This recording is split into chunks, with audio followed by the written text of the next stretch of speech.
Hello et bienvenue sur la chaîne Fille Expat, le podcast qui donne la parole à des femmes inspirantes qui ont fait le choix de tenter une nouvelle vie à l'étranger. Je suis Kelly Barichello et je suis partie seule m'installer aux États-Unis puis au Canada il y a maintenant plus de 10 ans. Que tu sois déjà expatriée / immigrée ou tout simplement curieuse de savoir comment est la vie en Amérique du Sud, en Afrique ou encore en Asie, ce podcast est fait pour toi. Toujours dans la joie et la bonne humeur, j'échange avec mes invités sur leur parcours, les difficultés qu'elles ont rencontrées mais aussi les moments forts. Et comme vous êtes de plus en plus nombreuses à nous écouter en dehors de la France, dans cette saison 6, mes invités et moi, on va te proposer des épisodes quelque peu différents des saisons précédentes afin de te partager certains de nos ressentis ou alors de t'apporter des conseils pour vivre au mieux ton aventure. Et si tu souhaites rejoindre les coulisses de Fille Expat, je t'invite à t'abonner au compte Instagram. Le lien se trouve dans la description de cet épisode. Allez, attachez vos ceintures, let's go! Salut à toi et ravi de te retrouver pour un nouvel épisode. Comme tu le sais peut-être, nous sommes en pleine semaine du podcaston. C'est-à-dire que pendant 7 jours, plus de 300 animatrices et animateurs de podcasts se mobilisent pour mettre en valeur le monde associatif et ses valeurs. C'est une belle mobilisation et il était naturel que Fille Expat y participe. On en reparle en fin d'épisode, mais dans ce contexte, j'ai le plaisir d'inviter Laetitia Bizio de l'association Bloom. Elle en parlera en détail, mais l'objectif de Bloom, c'est de lutter pour la protection de l'océan, du climat et des pêcheurs artisans. Pour celles et ceux qui me suivent sur Instagram, vous le savez, j'ai récemment découvert une réelle passion pour la plongée sous-marine. À ce jour, je n'ai effectué qu'une quinzaine de plongées à moins de 20 mètres, mais je peux vous assurer que le monde aquatique est encore plus beau que ce que vous avez peut-être déjà vu dans Nemo. Vous comprenez donc pourquoi j'ai choisi de tendre mon micro à Laetitia. En plus, comme le hasard semble souvent bien faire les choses, vous allez découvrir comment un stage à l'étranger a complètement changé le cours de sa vie professionnelle. Bonjour à toi Laetitia. Bonjour. Comment tu vas ? Eh bien, ça va très bien. Je suis ravie d'enregistrer ce podcast avec toi et bonjour à tous les auditeurs et auditrices. Eh bien, merci à toi. Donc, puisqu'ils ne te connaissent pas, donc Laetitia et moi, nous avons déjà échangé avant l'enregistrement, chose que je ne fais pas habituellement avec mes invités. Du coup, moi, je sais un petit peu de choses sur toi, mais celles et ceux qui nous écoutent ne savent absolument rien. Donc, est-ce qu'on peut faire un petit retour en arrière ? Est-ce que tu peux nous dire où est-ce que tu as grandi ? Qu'est-ce que tu as fait comme études ? Et qu'est-ce qui t'a emmené à travailler chez Bloom aujourd'hui ? Alors, j'ai grandi dans le sud de la France, à côté de Montpellier. J'ai fait des études de chimie. J'ai un master recherche en chimie, donc bien loin de la protection de l'océan au départ. Et en fait, dans mes études, comme tu parlais de mon stage à l'étranger, j'avais des stages à faire. Et j'ai fait notamment un stage au Canada qui s'est révélé être une catastrophe parce que les conditions de sécurité n'étaient pas réunies. Il y avait énormément de personnes qui ne respectaient absolument pas les consignes de sécurité, qui travaillaient avec des produits dangereux sous l'atmosphère classique et pas sous haute. Et donc, j'ai eu peur, en fait, pour ma santé, vraiment. Sachant que le mois précédent, je m'étais fait opérer des poumons parce qu'on ne savait pas ce que j'avais des nodules. C'était en fait la tuberculose. Donc, c'est la tuberculose qui m'a quelque part amenée là où je suis aujourd'hui. Et donc voilà, en fait, le stress ambiant de faire un stage dans des conditions qui mettaient en danger ma santé ont fait que je me suis dit que le travail en laboratoire, ce n'était pas ce que je voulais. Juste pour remettre tout le monde dans le contexte, parce que moi, je suis au courant, parce que moi, ça m'avait choqué la première fois quand tu m'as dit comment ça, au Canada, ils respectaient pas les règles de sécurité. Parce que pour avoir travaillé au Canada dans l'industrie, il y a des règles qui sont vraiment très strictes. Et en fait, ce que tu m'avais expliqué en coulisses, c'est qu'en fait, dans ton université, il y avait beaucoup de personnes qui venaient d'autres pays, dont on ne citera pas de nom, mais qui, du coup, les consignes de sécurité dans ces pays-là sont moindres que l'on peut trouver, par exemple, en Europe ou en Amérique du Nord. Et en fait, c'est ces personnes-là surtout qui t'ont effrayée et pas forcément les Canadiens eux-mêmes. Voilà, c'est pas les Canadiens eux-mêmes. Donc, c'était à l'Université de Montréal que j'ai fait mon stage. Donc, c'était pas un stage privé, hein, c'était dans une université. Et donc, c'est un laboratoire d'une bonne taille. On était 11 personnes, quelques doctorants et quelques stagiaires de master. Et donc, il y avait, oui, plusieurs nationalités différentes et tout le monde n'avait pas la même conscience du danger. Et donc, ils utilisaient notamment des produits à base de chlore qui sont cancérigènes, des solvants à l'air libre, alors que moi, en France, en tout cas les stages que j'avais faits, c'était vraiment des conditions très strictes où il fallait mettre sous la hotte. On avait 15 cm sous la hotte pour faire nos manipulations. Bon, c'est sûr que c'est pas très pratique de manipuler dans ces conditions-là, mais c'est pour notre sécurité. Bon, certaines personnes s'affranchissaient complètement de ça et travaillaient sur la paillasse à l'air libre et donc partageaient les odeurs et donc du coup le danger avec tout le monde. D'autres produits comme par exemple de la silice ou même des produits à base de fluor qui rongent les os carrément. Donc on trouvait des spatules avec encore de la poudre sur le flacon.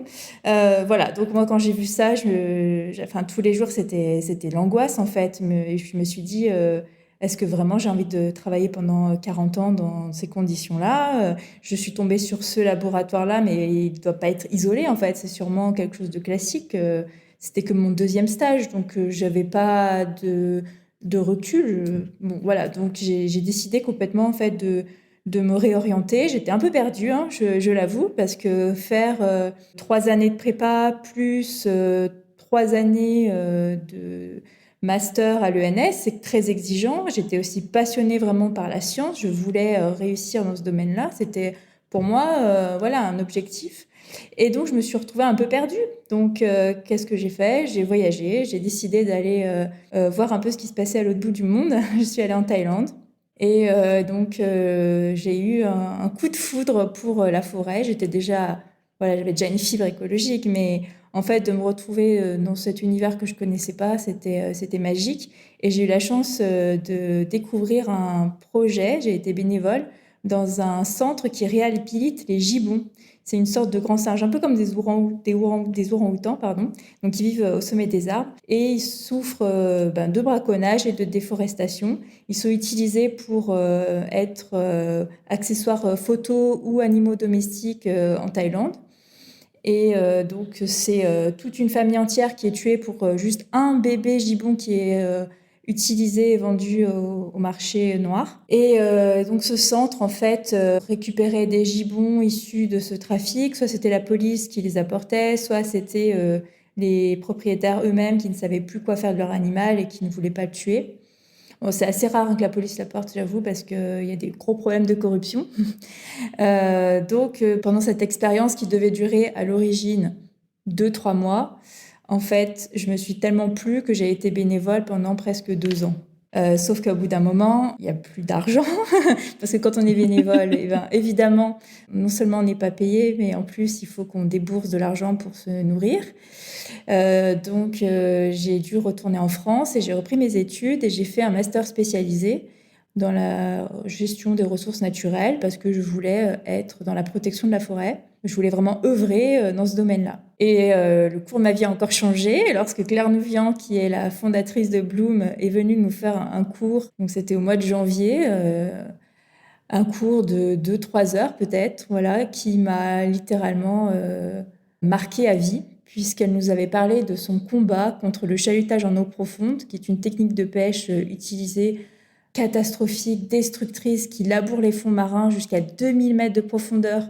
En fait, à ces profondeurs, la vie est très lente, les espèces mettent longtemps à se reproduire, il n'y a pas de lumière.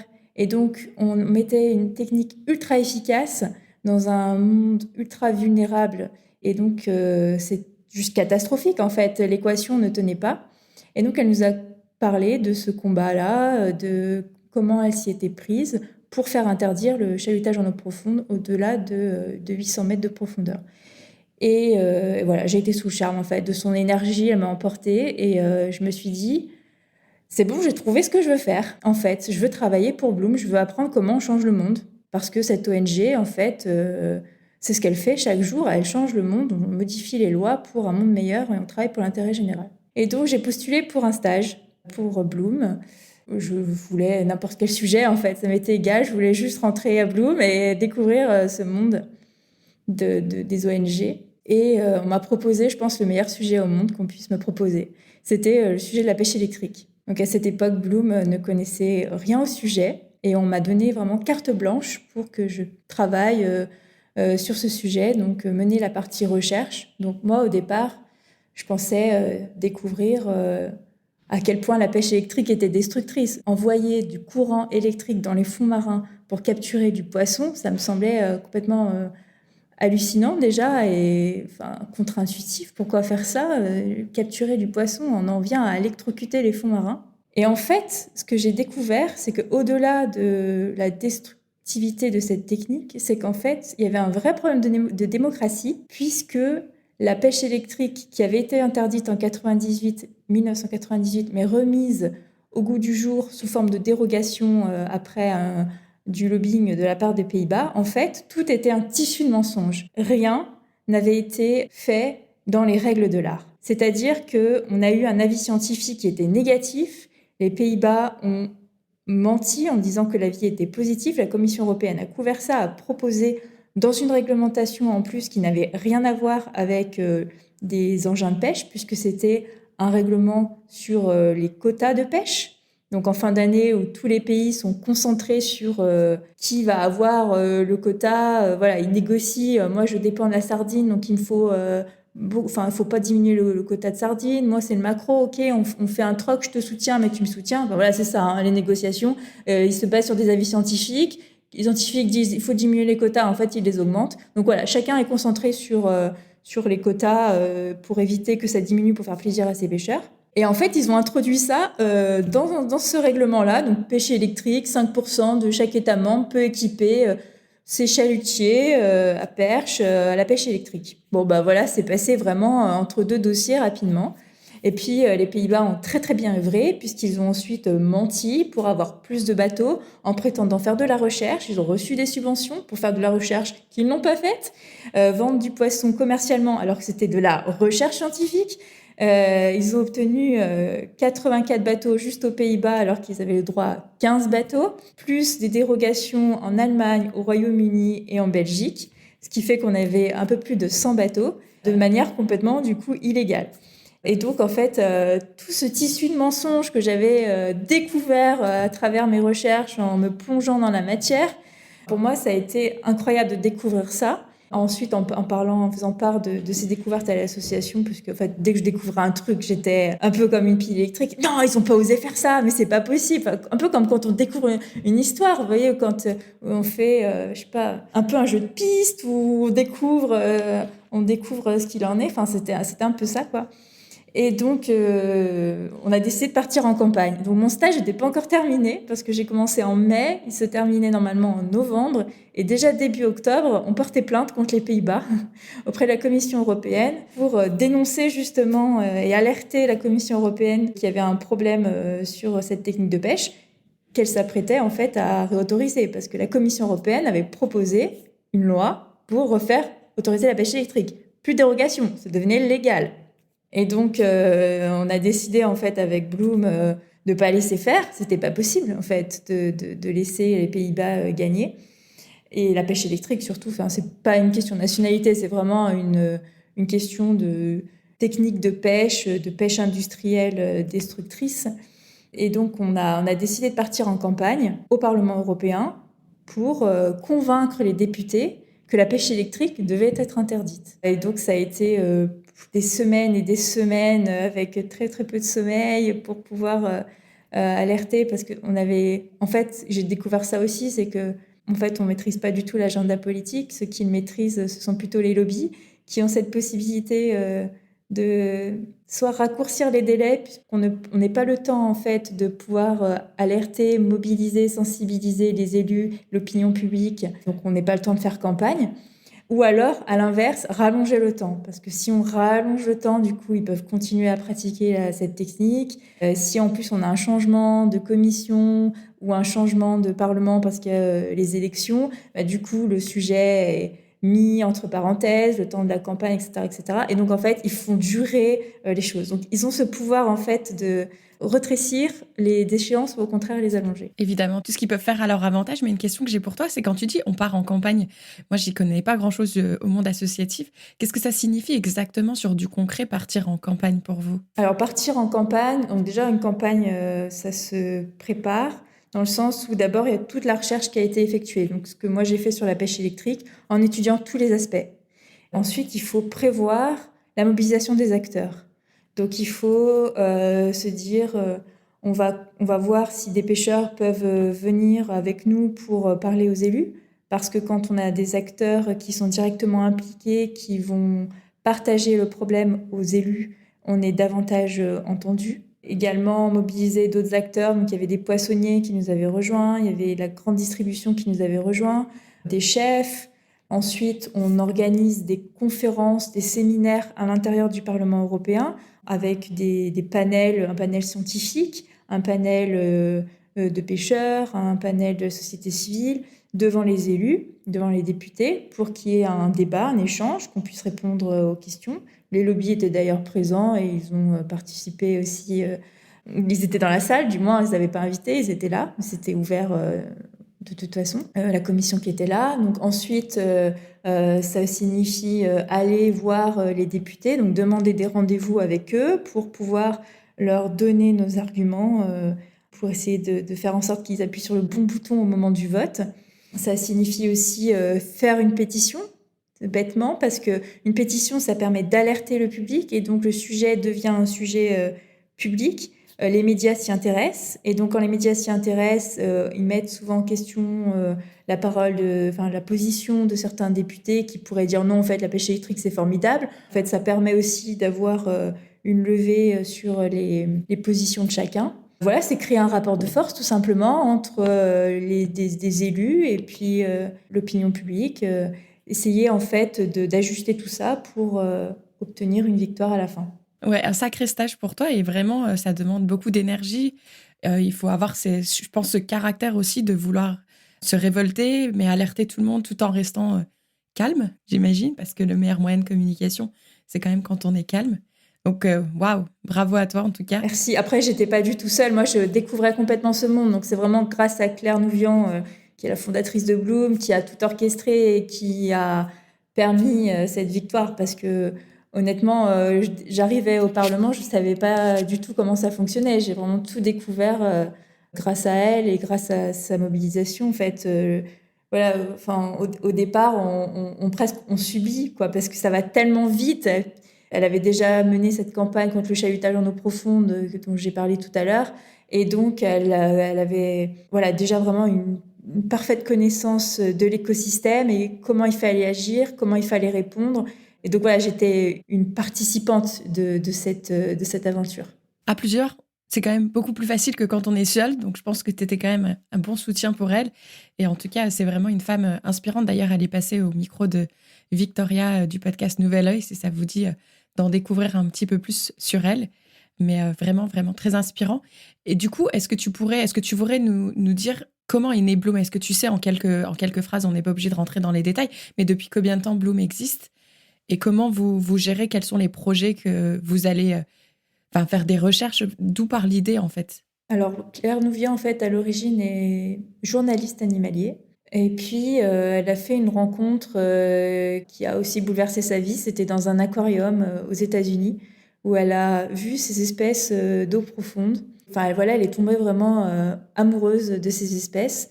Et donc, elle a décidé de faire un reportage dessus, enfin, de travailler avec des scientifiques pour mieux faire connaître ce monde-là. Et en fait, elle a découvert que ce monde qu'on connaissait très peu était menacé par une technique de pêche qui est le chahutage en eau profonde, où on allait vraiment détruire les fonds marins, des coraux plurimillénaires qu'on jetait par-dessus bord comme des déchets.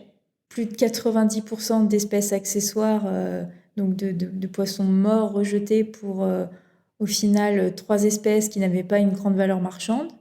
Toute cette destruction rapportait rien à l'économie, au contraire, c'était subventionné.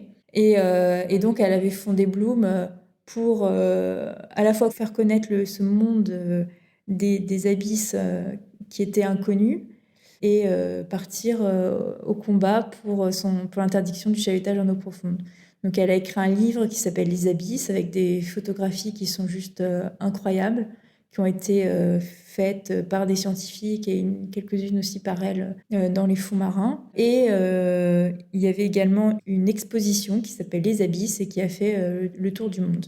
Il faudra que je regarde ce livre parce que effectivement, déjà faire de la photographie sous l'eau, c'est vraiment pas évident. Donc si elle, en plus, elle a été dans des profondeurs où moi, je ne serais certainement incapable d'aller, j'ai hâte de découvrir ça, c'est certain. Tu voulais ajouter quelque chose?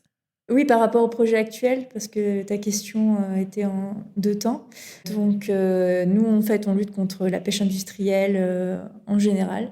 En fait, ce sont des bateaux qui ne sont pas compatibles avec le vivant, avec la fragilité des fonds marins, avec les enjeux aujourd'hui à la fois d'érosion de biodiversité et de changement climatique, on a besoin d'avoir un océan sain.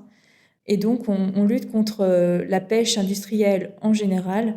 Et pour cela, en fait, il faut s'attaquer à plusieurs piliers. C'est comme, voilà, si vous avez un énorme poulpe, vous prenez chaque tentacule et vous essayez de l'atteindre parce que la tête est difficile à atteindre. On va dire, voilà, c'est un peu une image que je J'adore. donne.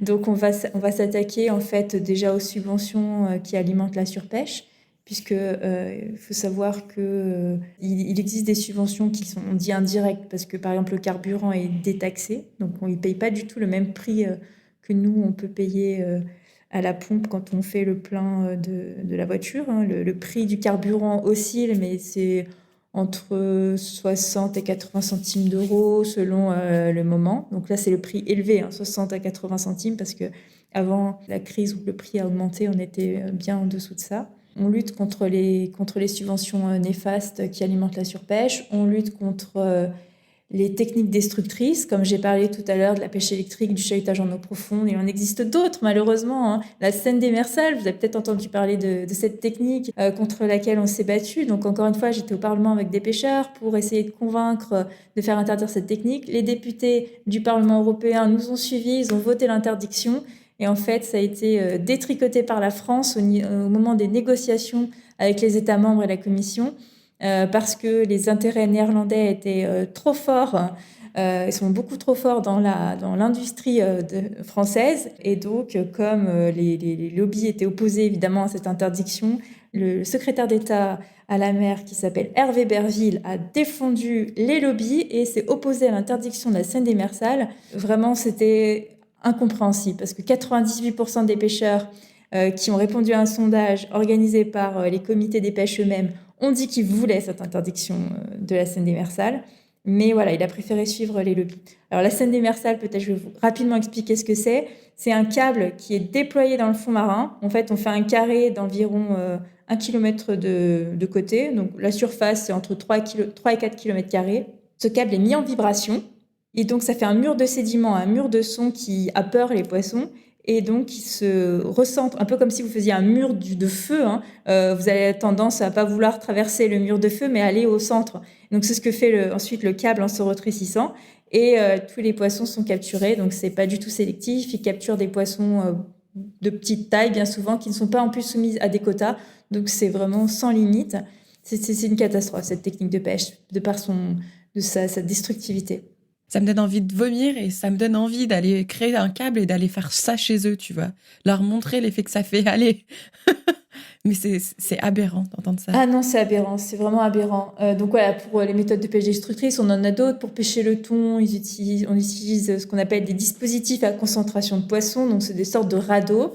En fait, dans la nature, quand il y a par exemple un tronc d'arbre ou une baleine qui meurt, en fait, ça fait une sorte de radeau naturel. Et les poissons, naturellement, aiment surtout les thons s'y agréger, mais aussi les tortues, les dauphins, les requins. Les industriels se sont dit qu'ils allaient reproduire ça avec du plastique. Donc, ils mettent ces radeaux, mais c'est par milliers, qui vont ensuite agréger des thons, mais beaucoup de bébés, en fait, qui s'agrègent sous ces dispositifs-là. Et ensuite, ils viennent capturer l'ensemble des poissons et des organismes vivants qui sont dessous. Donc, c'est des rejets vraiment catastrophiques. Voilà pour les méthodes de pêche destructrices. On se bat aussi contre les labels menteurs, des labels qui font en fait du greenwashing, c'est-à-dire qu'ils prétendent certifier de la pêche durable, mais en fait, ils certifient de la pêche industrielle. Pourquoi ? Parce que en fait, dans le système de labellisation, déjà le cahier des charges n'est pas très exigeant, et en plus, pour être certifié, il faut payer un bureau d'études. Le bureau d'études est client du pêcheur industriel. Donc évidemment, il y a très peu de chances que la certification soit refusée à partir du moment où ils ont l'argent pour le faire. Donc on avait montré que 83% des captures certifiées par le MSC, c'est ce petit logo bleu que vous voyez beaucoup sur les boîtes de thon par exemple, en fait c'est issu de la pêche industrielle destructrice, donc à éviter. On s'attaque aussi alors les aires marines protégées. Enfin, on ne s'attaque pas, on essaye de les protéger justement parce qu'on peut se dire que dans le nom aire marine protégée, il y a le mot protégé. Alors qu'en fait, en France, on peut pratiquer n'importe quelle technique de pêche dans ces aires marines dites protégées. Tout, vraiment tout, il n'y a aucune limite. Donc elles ne sont pas protégées, ce sont simplement des aires marines de papier. Donc on se bat pour que les techniques traînantes soient interdites dans ces aires marines protégées, mais qu'on autorise en revanche la pêche, la petite pêche, la pêche artisanale qui a des impacts beaucoup plus faibles sur les écosystèmes. Voilà dans les grandes lignes pour nos projets. J'en oublie sûrement, mais je ne vais pas trop m'étaler. Sur notre site internet, il y a plein d'informations. Vous pouvez voir aussi les sujets brûlants actuels. Moi, ce qui me fait peur quand je t'entends me raconter tout ça, c'est que je me dis, on le savait déjà que la politique nous mentait beaucoup. On savait qu'il y a beaucoup de choses qui ne sont pas dites, ou quand on emploie des mots, comme tu dis, c'est protégé, alors qu'en réalité, c'est pas du tout protégé. Mais du coup, on peut faire confiance à quoi ? Enfin, si quelqu'un a quand même envie de manger du poisson, comment on fait ? Le citoyen français, qu'est-ce qu'il devrait faire ? Alors, pour consommer du poisson, déjà, la première règle, c'est d'en manger moins, de diversifier son assiette aussi. En fait, il y a 4 espèces qui sont vraiment beaucoup consommées, donc il y a beaucoup de tension sur ces espèces-là. Ça va être le saumon, en plus du saumon d'élevage, donc ça signifie qu'on pêche du poisson sauvage pour réduire en farine et nourrir du poisson sauvage qui vit dans des fermes, dans des conditions en plus, avec des antibiotiques, dans des endroits très petits, qui développent des maladies, des puces de saumon, donc éviter le saumon. La crevette aussi, pareil, c'est très consommé et c'est de l'élevage industriel. Éviter le cabillaud, qui est aussi très consommé, sur lequel il y a une énorme pression de pêche. Et puis le thon, comme je l'ai mentionné aussi, c'est une espèce qui est très consommée, mais qui est aussi pas mal surpêchée. Donc diversifier son assiette en allant chercher d'autres espèces moins populaires, moins connues, pour éviter qu'il y ait une grosse pression sur ces espèces-là. Et ensuite, regarder les engins de pêche qui ont été utilisés pour les capturer. En fait, il faut savoir que l'étiquetage de l'engin de pêche est obligatoire. Et donc, regarder comment a été pêché le poisson. Donc, plutôt privilégier les techniques comme la ligne, le casier, le filet, plutôt que le chalut, par exemple. Vous pouvez demander à votre poissonnier si l'étiquetage est mal indiqué. En fait, c'est vraiment dans la loi, dans la réglementation de l'indiquer. Pour faciliter aussi, je peux peut-être faire parler d'un panier de poissons qui existe, qui s'appelle Poscaille, que vous pouvez acheter en fait en ligne et qui est livré, je crois qu'ils mettent en 24 heures à Paris et 48 heures, il me semble, ailleurs en France. Et ce poisson, en fait, est acheté plus cher aux pêcheurs et c'est que de la petite pêche. Donc, des navires de moins de 12 mètres pratiquant des arts dormants. Et donc, le poisson est acheté sans discrimination aux pêcheurs, c'est-à-dire que l'ensemble des captures est acheté, ce qui évite d'avoir des espèces qui sont moins valorisées mais qui sont rejetées. Et donc, ça garantit, une fraîcheur, vraiment une pêche durable et vous aidez des artisans parce que vous évitez beaucoup d'intermédiaires entre le marieur, le poissonnier, la criée, etc. Ça en rajoute, quoi. Voilà. Super, j'adore tous les petits conseils que tu viens de donner parce que justement, c'est ce que j'allais dire pour les personnes qui vivent par exemple en bord de mer. Effectivement, s'ils vont voir le petit pêcheur artisan, lui, je pense qu'il fait les choses correctement. Donc, ça peut permettre de quand même continuer à consommer du poisson, mais de façon plus légitime, on va dire. J'ai une question pour toi aussi, c'est quel est pour toi aujourd'hui le projet pour lequel Bloom aurait vraiment besoin d'un coup de pouce de la population ou des personnes qui nous écoutent aujourd'hui ? Alors, ça dépend du moment où vous écoutez ce podcast, si c'est tout de suite ou si vous l'écoutez à retardement. En fait, on a plein de sujets sur le feu. C'est difficile de choisir un sujet parce que tous nos sujets sont bien pensés en amont pour, comme j'ai dit, essayer d'atteindre la pêche industrielle dans son cœur. Donc, en ce moment même, on a un sujet sur Total, on a une pétition, on a un sujet sur les aires marines protégées avec également une pétition. D'autres sujets sur lesquels on travaille dans le fond et qui vont venir un peu plus tard au printemps. Voilà, donc le mieux, c'est de vous inscrire à notre newsletter pour être au courant des informations sur lesquelles on travaille, de vous inscrire sur les réseaux sociaux, si vous avez Twitter, Instagram ou Facebook. Donc, soit mon compte, soit le compte de Claire Nouvian ou celui de Bloom, les trois, en fait. Comme ça, vous pouvez avoir une visibilité sur les trois comptes. C'est difficile de choisir vraiment un combat. Tous les combats sont importants et méritent qu'on s'y intéresse. Oui, super. De toute façon, je rappelle que je mettrai tous les différents liens que tu viens de citer pour s'inscrire à la newsletter et vos réseaux sociaux. Ils seront dans la description de cet épisode. Quelle est pour toi la plus grande crainte que tu as aujourd'hui? Oh, j'en ai tellement, des craintes, des peurs, mais il faut pas y penser, sinon ça paralyse. Donc en fait, j'essaie de transformer la peur plutôt en sentiment d'injustice sur lequel j'ai envie de me battre pour éviter justement de m'effondrer, quoi. Parce que c'est quand même assez anxiogène, le monde dans lequel on vit. Et donc c'est un peu mon remède, quoi. C'est par l'action que j'arrive à m'en sortir, à rester, je sais pas, positif, peut-être pas, mais au moins, en fait, avoir avec ce sentiment d'agir et de changer concrètement les choses, en fait, ça aide. Oui, j'allais dire, tu te lèves quand même tous les matins pour agir vers une protection, vers des choses qui vont, je l'espère, rendre notre monde meilleur. Donc, du coup, c'est vrai que ça doit être un sentiment quand même, pas seulement de frustration, mais aussi de satisfaction de ton côté. Écoute, je ne sais pas s'il y a autre chose que tu aurais voulu qu'on précise par rapport à Bloom ou est-ce que je peux en finir avec les questions de la fin? Je pense que c'est à peu près tout. J'ai présenté, oui, dans les grandes lignes. Après, je pourrais en parler tellement pendant des heures que du coup, c'est compliqué. Je peux peut-être faire une petite promotion d'une BD sur la pêche électrique qu'on a sortie avec un auteur qui en plus reverse ses droits d'auteur, qui s'appelle Fraude qui peut, Bloom face aux industriels de la pêche électrique, et qui raconte une partie de mon histoire aussi, parce que j'ai travaillé avec lui pendant 2 ans, et donc il a mis en image une partie de la campagne et notre lutte contre la fraude. Voilà, tout ce que j'ai un peu raconté, mais avec de l'humour et des images. Super, ben on mettra également le lien de cette BD dans la description. Eh bien, écoute, je finis toujours les épisodes de Fixpat avec 2 questions. La première que j'ai pour toi, c'est si Laetitia d'aujourd'hui pouvait adresser un message à Laetitia, qui justement, tu l'as dit en début d'épisode, tu te sentais perdue à la fin de ta licence. Qu'est-ce que tu lui dirais comme message? Je lui dirais d'oser comme elle a osé. En fait, je pense que pour aussi toutes les auditrices et auditeurs qui nous écoutent et qui ont parfois des rêves et qui se disent mais non, ça rime à rien, je suis déjà dans cette vie-là, ça me demanderait beaucoup d'efforts d'en changer.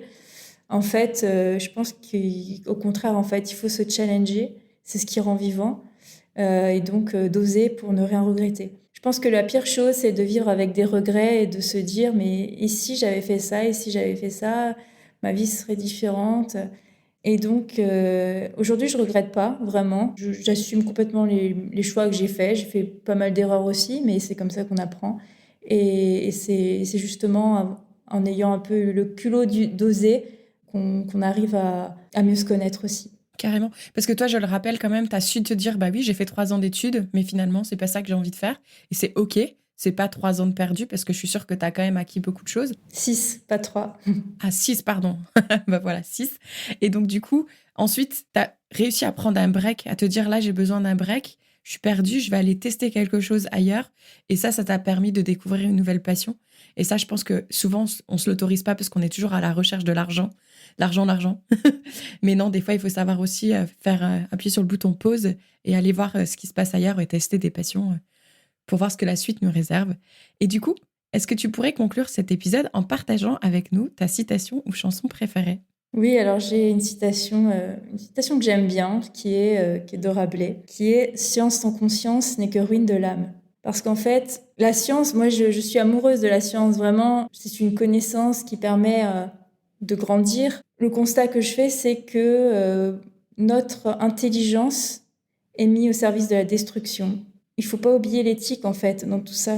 Quand on a des engins de pêche qui ravagent les fonds marins, où on met tout notre savoir technologique pour justement capturer des poissons ou maintenant faire de l'exploitation minière dans les grands fonds. On a des engins, mais c'est des machines de guerre pour aller chercher des nodules polymétalliques pour ensuite en faire des téléphones portables, des ordinateurs, etc. Ou alors utiliser des pesticides pour l'agriculture qui sont tueurs d'insectes. Et donc on met ce génie, cette créativité, ce savoir au service de la destruction. Et donc voilà, j'aime bien cette citation parce qu'il faut penser que la technologie a aussi ses limites. Et cette limite, c'est l'éthique. Super, bravo, c'est très bien dit, Laetitia. Merci beaucoup. Cet épisode touche donc à sa fin. J'espère qu'il t'a plu et je t'encourage vraiment à aller jeter un coup d'œil à la page internet de Bloom. Encore une fois, je le rappelle, description dans l'épisode, mais je les mettrai également sur le site internet de Filles Expat. Et si tu as un peu de temps lorsque tu seras posé dans ton canapé, je t'invite également à aller voir le site Podcaston pour découvrir plus d'une centaine d'autres associations. Merci de ta fidélité à ce podcast et je te retrouve très vite pour un nouvel épisode. Salut Laetitia. Salut, merci.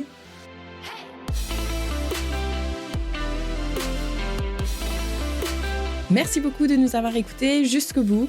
Si cet épisode t'a plu et si Filles Expat te plaît, surtout n'oublie pas de nous laisser 5 étoiles sur Spotify ou Apple Podcast puisque ça aide à faire augmenter la visibilité du podcast et c'est gratuit.